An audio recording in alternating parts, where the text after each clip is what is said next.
নমস্কার, নাগরিক মনের সকলকে স্বাগত।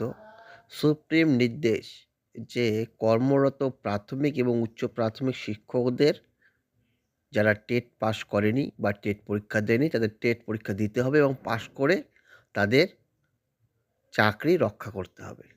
সেই নির্দেশের প্রেক্ষাপটে সারা দেশ জুড়ে বিভিন্ন আন্দোলন অনুষ্ঠিত হয়েছিল এবং লোকসভাতেও এই নিয়ে আলোচনা হয় এবং পরবর্তীকালে কেন্দ্রীয় শিক্ষামন্ত্রক প্রত্যেক রাজ্যের শিক্ষা দপ্তরকে এ বিষয়ে নির্দেশিকা বা রিপোর্ট তৈরি করার একটা চিঠি পাঠায় যে কত কর্মরত শিক্ষক টেট পরীক্ষায় দেয়নি বা টেট পরীক্ষা পাশ করা নেই,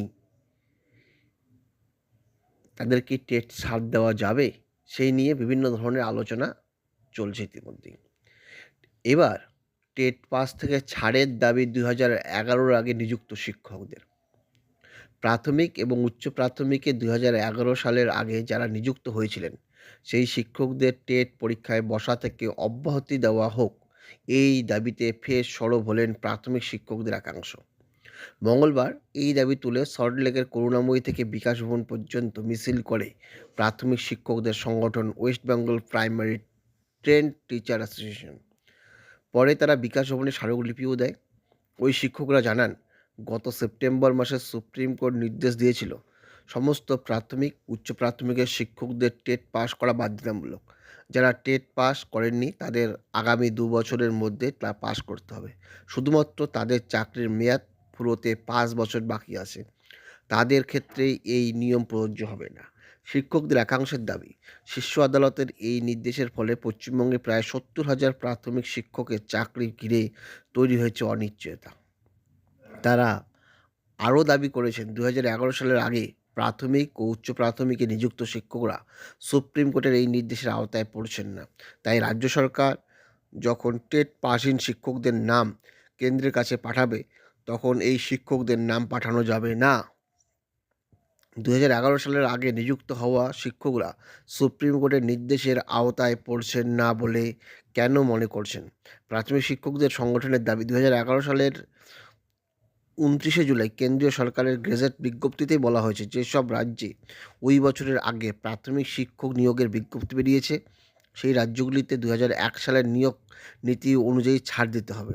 West Bengal primary trend teachers association রাজ্য সভাপতি পিন্টু পাড়াই বলেন, আমরা বিকাশ ভবনের কর্তাদের স্মারকলিপি দিয়ে জানিয়েছি এই রাজ্যে 2011 সালে যে নিয়োগ হয়েছিল তার বিজ্ঞপ্তি প্রকাশ করা থেকে শুরু করে পরীক্ষা দেওয়া, প্যানেল তৈরি সবই হয়েছিল 2010 সালে। কিন্তু প্যানেল প্রকাশ নিয়ে কলকাতা হাইকোর্টে ও সুপ্রিম কোর্টে মামলা হওয়ার কারণে আমাদের নিয়োগ হয় 2011 সালের পরে। তাই ওই নিয়োগকে 2011 সালের আগেই বলতে হবে। 2001 সালে প্রাথমিকদের নিয়োগ নীতিতে টেট ছিলই না। পিন্টুর দাবি, সম্প্রতি কেন্দ্রীয় সরকার সব রাজ্যকে বলেছে যে শিক্ষকরা টেট পাস করেননি তাদের নামের তালিকা আগামী 16ই জানুয়ারির মধ্যে পাঠাতে হবে। শিক্ষকদের দাবি, যাদের নিয়োগ প্রক্রিয়া 2011 সালের আগে হয়েছে তাদের নাম পাঠানো যাবে না। বঙ্গে প্রাথমিক শিক্ষক সমিতির সাধারণ সম্পাদক আনন্দ হান্ডা বলেন, 2011 সালের আগে প্রাথমিকে নিয়োগের ক্ষেত্রে টেট ছিল না।